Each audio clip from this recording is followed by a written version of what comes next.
आणि राष्ट्रवादी काँग्रेसमधून भाजपमध्ये तात्काळ दाखल झालेल्या अगदी शेवटच्या क्षणाला जे दाखल झाल्या होत्या रेश्मा भोसले पुण्यामध्ये, त्यांना आता मुंबई उच्च न्यायालयानं दणका दिलाय, कारण निवडणूक आयोगानं दिलेलं भाजपचं चिन्ह हे मुंबई उच्च न्यायालयानं रद्द केलंय। त्यामुळे आता पुण्यातल्या क्रमांक 7 क्रमांकाच्या उमेदवार रेश्मा भोसले, ज्या राष्ट्रवादीचे आमदार अनिल भोसले यांच्या पत्नी आहेत, त्यांना अपक्ष म्हणून निवडणूक लढवावी लागेल। त्यांना भाजपचं चिन्ह मिळणार नाही।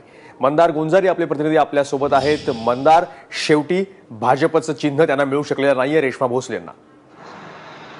मयुरेश, रेश्मा भोसले आणि भाजपसाठी हा मोठा धक्का आहे। 3 तारखेला उमेदवारी अर्ज सादर करण्याचा अखेरचा दिवस होता। रेश्मा भोसलेंनी त्यांचा जो मूळ अर्ज होता तो राष्ट्रवादी काँग्रेसचा भरलेला होता, परंतु ऐनवेळी त्यांनी भाजपकडून निवडणूक लढवण्याची निर्णय घेतला, किंबहुना त्यांना राष्ट्रवादीची उमेदवारी मिळाली नाही आणि त्यामुळे त्यांनी भाजपचा एबी फॉर्म जोडला। त्यानंतर 4 तारखेला जेव्हा पडताळणी झाली तेव्हा रेश्मा भोसलेंना अपक्ष म्हणून निवडणूक लढवावी लागेल असा निर्णय निवडणूक अधिकाऱ्यांनी दिला। मात्र त्यांनी त्याच्यावरती अपील केलं आणि आश्चर्याची बाब म्हणजे पुणे महापालिकेचे आयुक्त कुणाल कुमार यांनी फक्त रेश्मा भोसले यांचंच प्रकरण राज्याच्या निवडणूक आयोगाच्या सचिवांकडे पाठवलं आणि हा सगळा प्रकार जो होता तो खूपच संशयास्पद होता। पुणे महापालिकेच्या आयुक्तांनाही त्याच्यावरती उत्तर देता देता नाकी नवलं।